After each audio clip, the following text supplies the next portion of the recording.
To another edition of What's Hot. I'm Howard Eagle, your host. As always, we'd like to thank the community for tuning in and remind you that you can catch us right here at RCTV, Channel 15, every Wednesday and every Saturday at 6 o'clock p.m. If you'd like to contact us regarding the possibility of coming on the show, to give us feedback, or for any other reason, please feel free to give us a call at 752-1426. That's 752-1426, or you can drop us a note at howard.eagle90@gmail.com. Today, we have a number of guests, a little different in terms of our format, but welcome to all of you. We have participants in the iLead program. First of all, Mr. Amin Patar and Mr. Demetrius Dukes, who are facilitators and authors in the program. And I'll ask you to explain what iLead is all about. That's an acronym. In just a few minutes, if you would tell our audience what the acronym stands for and what the program is about, we'd appreciate that as a starting point. We also have our two young masters, Mr. Kenny Walker and Mr. Malcolm Taylor. Welcome, and I'm going to call on you after they give us an overview of the program to tell us, first of all, what is this title, Master? Is that just something to say, or is there something to that? Right? That's the first question I'll be asking you as soon as they give us an overview of what iLead is all about. Indeed. So, my name is Amin Patar, and iLead stands for Institute for Leadership, Entrepreneurship, Academics, and Development. And the concept behind it is basically, essentially the program is for ages 15 to 20 for African American men, but anybody is welcome to come in and participate. Okay. However, essentially it's providing them leadership tools, group economics, that's a big piece of it, media literacy, academics is a big component in it because it's very important. As you already know, you being an educator, you know how important, that's the foundation of everything. It's education. So it's essential that they get these tools. And what else essential about this program is that we are trying to provide tools that are not there in the city school district. Okay. A lot of things that they're not getting, particularly African American history, not just slavery, but ancient history, history that goes back to the BC times, so they can see the kings that they are, because that is very important in regards to planting those seeds for their development. Yes, sir. Okay. Did you want to add anything to that, brother? Just to kind of piggyback on what Amin was saying, iLead is basically a mentorship program that kind of targets, like you said, young black men ages 15 to 19. What we would consider would be like the at-risk demographic here in the inner city, and we just want to give them brothers the opportunity to develop skills that aren't, like you said, aren't really honed in an academic setting. So, like one of the things that we make a conscious effort to do, along with teaching them basic leadership development skills, but we want to teach them a knowledge of themselves and a knowledge of their history from an African American perspective. Okay. Like I said, we also cover topics such as business ownership, which is where the E in entrepreneurship comes in at. Just basic, like I said, social development skills, as far as having knowledge of themselves, knowing their likes as well as their dislikes, and using those qualities to kind of develop the next leaders of the next generation. Yes, sir. Okay, very good.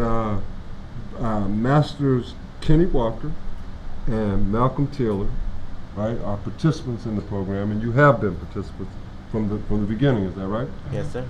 If you would talk to our viewing audience about this title, Master, is that just rhetoric, something to say, or what does it mean? Well, to me, master truly means being master of myself. Not only taking in the influence from outside people and taking what they have to put into my life, but controlling what I do, making my own decisions, and being in control of every single thing that I do, and show myself in not only a positive way, but a productive way. Okay. Like he said, like being a master of yourself, like knowing what you're doing, like so you can like lead other people, like get people to follow you, like certain examples. So we begin with self, which makes complete sense to me. It's doubtful that you can master anything else if you don't have complete control of self in every way. You know, mentally, emotionally, psychologically, physically, and so forth. So, and I'm assuming that that's all a part of it. Right. Yes, sir. Okay. Listen, you said something that I find very interesting. You're pushing and helping to develop skills and give tools that are not existent so much in the Rochester City School District. Is that all right? Yeah, definitely. No, I don't mean is it all right for you to do that. Is it all right that these skills are not being developed? We shouldn't have to do this. Okay. It should exist in the school system already. But because it's not, bottom line is this. And I'm not trying to make it a black or white thing or anything like that, but there is a huge gap in culture inside the school system. Okay. You know, a lot of those teachers lack cultural competence. Okay. They don't understand the population that they are serving. Okay. So when you have somebody such as us who actually been through that school system and took ownership Mm-hmm. to develop skills to give to the generations that's coming after, it is our responsibility to make sure that they get those tools. The school system's not going to do it. Come on.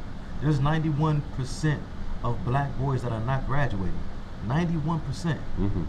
And that's just not by coincidence. And especially if you got neighboring suburbs such as Pittsburgh that's graduating 97.3% of their students. Okay. So I see something that is deliberate. Mm-hmm. It is orchestrated. It is manufactured.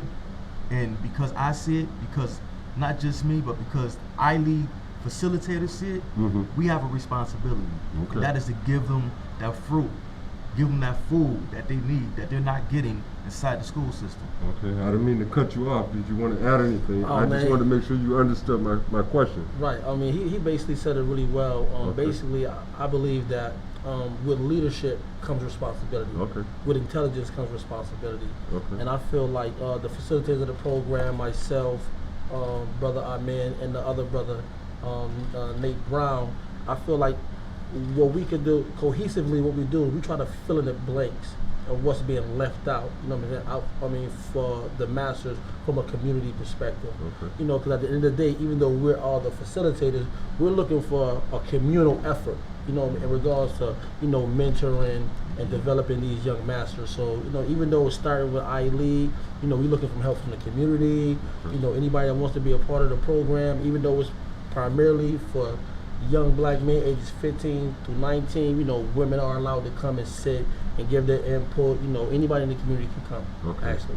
On Another that thing, note, too. we'll give contact information in just a moment, but I want to reiterate what you mentioned already, that in addition to the two of you being facilitators and authors, there are also two others who are well known in this community to many people, and that is Nancy Sung Shelton and Nate Brown, who are also facilitators and authors. And I think we're going to have them come up right near the end of the show so that anybody in the community who doesn't know them will at least get a chance to see who they are. Now, in terms of others who might want to support or be a part of the program, they should contact Miss Nancy Sung Shelton at 755-1545. I'm pretty sure we can get that number up on the screen, but it's 755-1545, Miss Nancy Sung Shelton.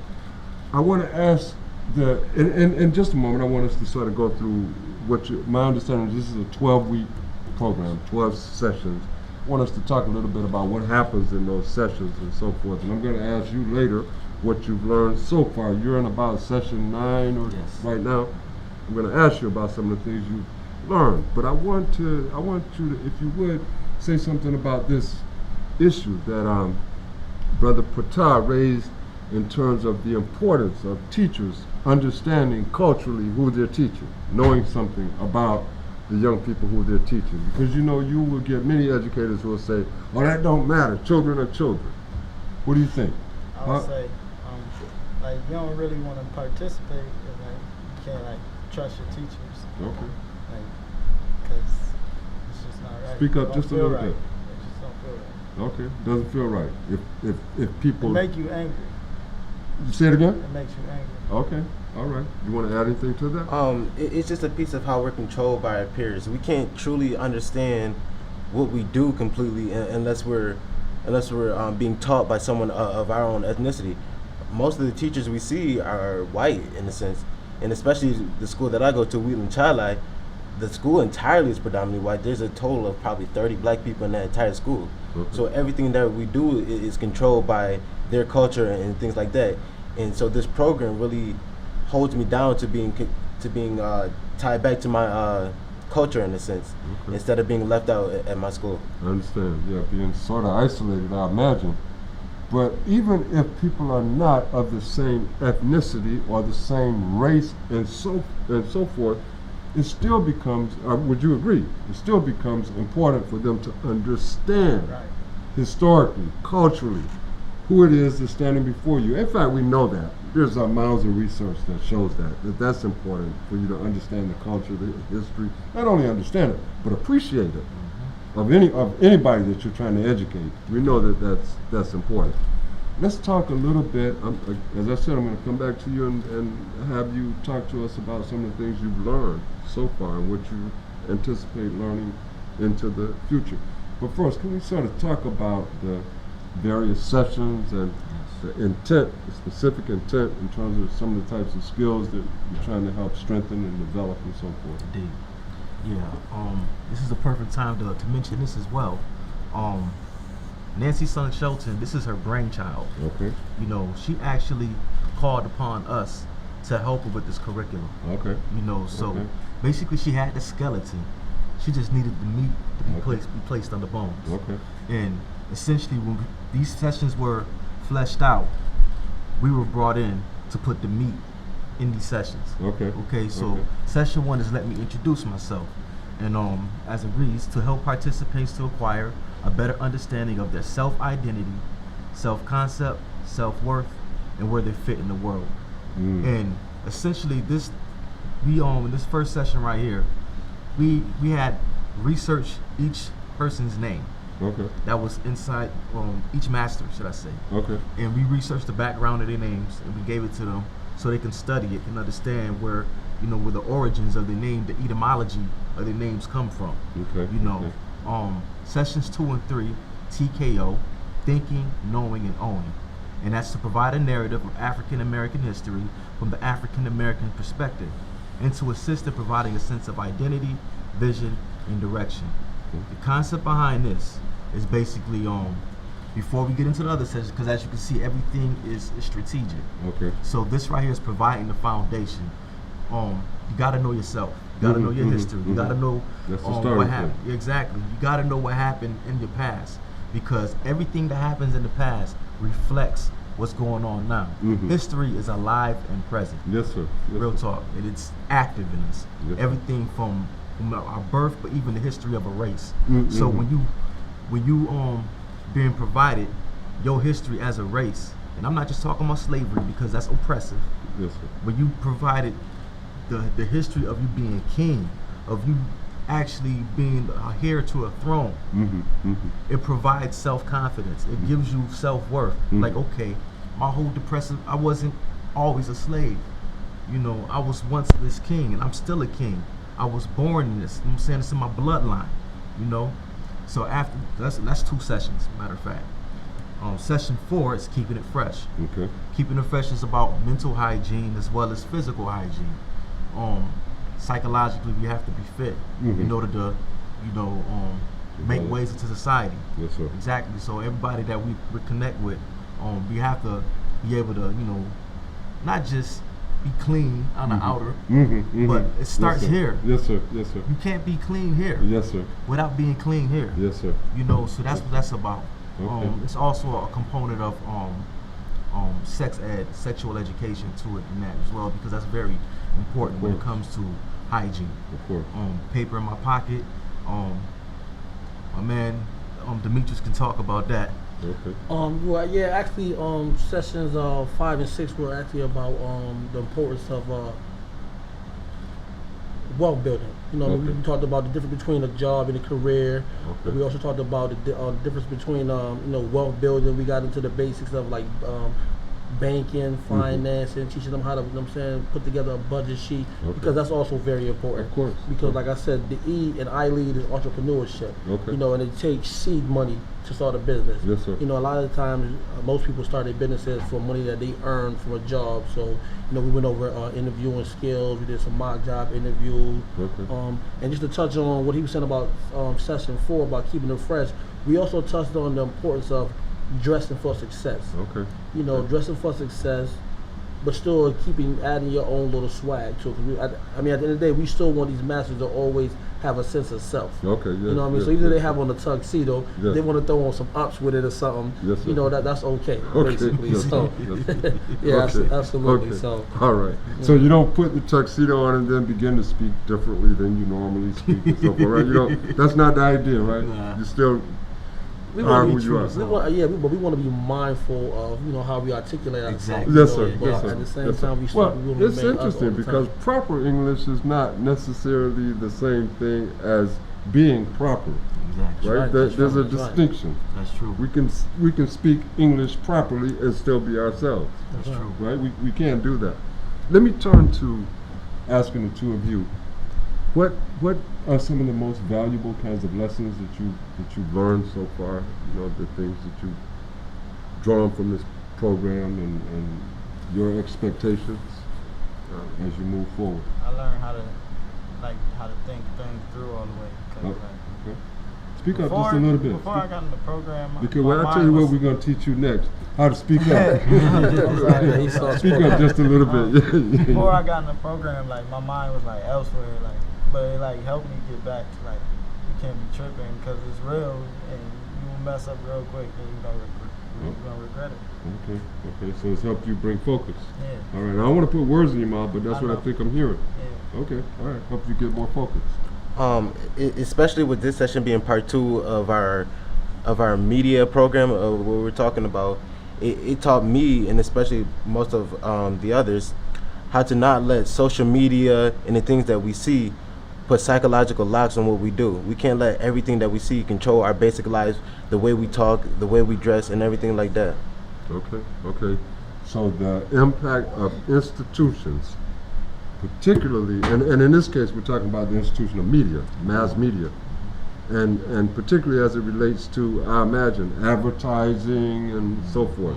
That's what today's session was about. Exactly. Okay, and so you were talking earlier about history, about the importance of history. I know Dr. Milana Karinga, he constantly drives home this point that there's no way for you to really understand and appreciate and develop your full humanity without understanding who you are historically, what you've done historically and so forth. Only that allows you to know for certain what you can do now. So that's critical. How about the history of the media inundating young people with ideas that would make them almost robotic in terms of some of their habits, especially their spending habits. We were talking about economics and so forth. How do we make those connections between those elements for them, for the young people? Last week, because Turn That Up is a 2-week session. Okay. And we touched on that actually last week. I did a PowerPoint called Other Side of the Window, Voices of the Streets. And essentially, I spoke on, even though, today we went back a little further in history, but last week I started in the 60s. Okay. And I basically broke down how, there was a lot of civil disorder because of, the youth. They were tired of their conditions. They were tired of being unequal to their white counterparts. So they started uprising. They started having these, civil disorders. Sure. Sit-ins, Riots, walk-ins, sweep-ins, all of that. yeah. All of that. Protests in the streets. So I basically homed in on a Kerner Commission report. Okay. I talked about 1968. 1968. Exactly, 1968. And that Kerner Commission report, basically, it was a study on us, on Yes. the youth. Yes. And it was trying to figure out what is the problem. How can we dismantle this issue? So they created this paradigm, and media was a big tool in it. Okay. It was a huge tool. Okay. And simultaneously after they came up with this report, because they seen that there was a lot of black pride, a lot of youth were uprising because they was feeling proud to be black. Okay. You know, the Black Panther Party, you had the Malcolm X's, the Martin Luther Kings, you had a lot of Kwame Ture, Stokely Carmichael. Right, right. You had all these people, you know, that was influencing youth to be proud of themselves. So essentially, they had to figure out how we gonna tone this down, how we gonna dismantle this. And right after that, you had all these blaxploitation movies coming out. Okay. When the Foxy Browns, the Shafts, like even I told you last week about Shaft. Listen to the name Shaft. Right? Superfly. Shaft though, Shaft. Yeah. You see the fallacy, the phallic behind it. Shaft. You know, and you know the Max and all these different blaxploitation movies, and how it had immediate impact in the community. Okay. And how you had a plethora of pimps being out there, a plethora of prostitutes, hustlers, gamblers. You know, you've seen all these images in the movies. You know, so you know, eventually it took a life of its own. Okay. And as you see now, like you can see a whole bunch of parallels. I don't want to go through the whole session because it's long, but you can see a lot of parallels from then. You know, when they started coming out with these blaxploitation movies to now. Okay. And how, you know, like music particularly, I call it an agent. I call the music industry an agent now, because essentially that's what it is. They, you know, you plant these messages in their heads, and they start becoming the song. You know, they start becoming what they see. This is big. Go ahead. Yeah, I just wanted to kind of piggyback on what he was saying and what you initially asked in regards to the media, and what it portrays of our people. Like you said, you know, on the flip side of that, one of the things that ILEAD, you know, makes a conscious effort to provide our masters with is a positive reflection of black leadership. Right, a counterpart to the negative portrayal of blacks in the media. A couple of weeks ago, we meet every Saturday morning at the Frederick Douglass Resource Center on King Street. 36 King Street. And a couple of weeks ago, we had a black leadership breakfast with our masters and other black leaders in the community. Yes, sir. You know, because a lot of times, a lot of the young brothers in our community, their portrayal of black leadership has a tendency of being rappers, athletes, you know what I'm saying, entertainers. Yes. You know, so we wanted to give them examples, a realistic, you know, local example of black leaders, you know, in prominent positions that are not what they seeing every day in the media. So, you know, it went real well. Again, I want to give a shout out to the brothers that came out for that leadership breakfast. But you know, this is what ILEAD is about. Okay, yes, sir. Oh, this is interesting, especially in terms of music, because music frequently reflects what's happening.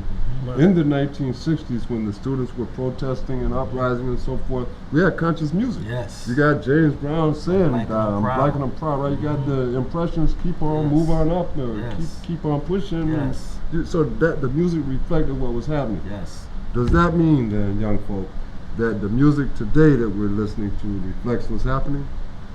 I mean, I honestly do believe that it affects what's happening now. It shows what's happening, and it also is controlling what's going to happen in our future. Because truly, everything that we do now can only mold. Even though we cannot see 1,000 years ahead of time, everything that we see can truly control this. Okay. What do you think? I say, yeah, because, like, control what everybody do now. So is that not a problem? Age, yeah, it's a problem. Because the music I'm hearing, when I can stand and listen to it, is much of it is pretty negative, you know. And I really do try to struggle to understand, right? Because as we become elders, we can't turn off completely from what the young people are hearing and listening. We need to know, right? Whether we agree with it or not. So I try, but it's difficult. It's very difficult. Indeed. So do you see any change? Because it seems like this, especially as it relates to rap, I don't know if they call it gangster rap or whatever they call it, it seems to be becoming more and more negative, and it's an old trend. Yes. What's it going to take to reverse that? Or the thing about that is this, like, we all know, like, essentially it was our industry, but it became the new slave industry now, because all those artists, they are intellectual property. Intellectual property law, if you understand that, that means that everything that you do under that label belongs to the label. Even you are property to that label. You know, so we also tell you what kind of music you have to make. And if you don't make this kind of music, then guess what? The album will come out, and we're gonna shelf it, and you're gonna owe us a lot of money because we had invested dollars inside you, and you're not doing what we're telling you to do. Okay. So think about that. Yeah. You know, think about that in itself. Okay. So I mean, do some of the young people say to us, well, you could say that, but I gotta have me some bling, man. How do we respond? Well, I think you got to look at it like even back to Michael Jackson's song "Man in the Mirror." So truly, everything that people speak on, we can shun it. We don't have to really accept what they say. We can always put that away, block it. We don't really let this affect us. But we never really know what we're doing until we sit down and take a look in the mirror and notice what we're doing nowadays and see the flaws in it. The way everything that we do not only affects us, but will affect our children and generations below us. Okay, if I heard How it you, really affected us. Like Okay. how quick it changed. I was gonna say, if I heard you, you said that. You said I had to take a look, and I got focused. Right? Very good. Also, it goes full circle in terms of talking about entrepreneurship. Yes. Right? Because some industry exists and so forth does not mean that, especially I heard the word collective, especially if we pool our resources and so forth and begin to develop, you said a critical thing, wealth. Wealth is not the same as just money, Exactly. Absolutely not. right? Wealth and capital are not the same as just money, Yes. right? That's right. That even we could develop our own. We're talking about music industry or any type of industry. I often say that we ought to make black toilet paper and make sure, right? Black people use only black toilet paper, right? Indeed. Yeah, it could be the best toilet paper in the world, right? But only buy this one. Yeah, exactly. I think one of the ways also to combat issue like that is for us, like you said, to educate ourselves, to empower ourselves, and then put ourselves in a position to own our own radio stations, to own our own TV stations, to own our own media companies, Yes, so sir. we can pretty much market and brand our own style of music. Like for example, like a lot of the conscious rappers nowadays, they don't really sell a lot of units, and that's because they don't get a lot of marketing. Okay. Because a lot of companies, like you said, a lot of record companies, they don't want to market and advertise that. You know what I mean? Yes, sir. Ignorance is bliss. Yes, sir. To the people who try to take advantage of those who do not know. Okay. You know, okay. so when you see whether it's clothes or certain type of music that's constantly being marketed, and then you see the zombies, the carbon copies, by the millions. Yes, sir. You know what I mean? Yes, sir. It takes a counterpart. It takes the complete opposite to kind of help eradicate that. So, Yes, sir. this is what Building We Leaders is wanted about. to ask, now we have some other masters in the studio, we wanted to ask them to come so people can see who they are, we can acknowledge them for their participation in the program. And I thank you, brothers, for being on. Have you back again real soon. Hello, my name is Martin. Okay. Hello, my name is Elias. Hello, my name is John. Hello, viewers everywhere. My name is Master Garrison Shelton, and I'm a master of my own destiny. All right. Yes, sir. My name is Master Michael, and I'm a master of my environment. My name is Master Kaiser, and I'm a master of my community. And we would like to give this shirt to Mr. Howard Eagle. I'll wear it, sir, without it. We love you, brother, everybody. Check out some of the shirt. I love you too. Love you very much, brother. Love you too, brother. All right. We always end by saying no justice, No peace.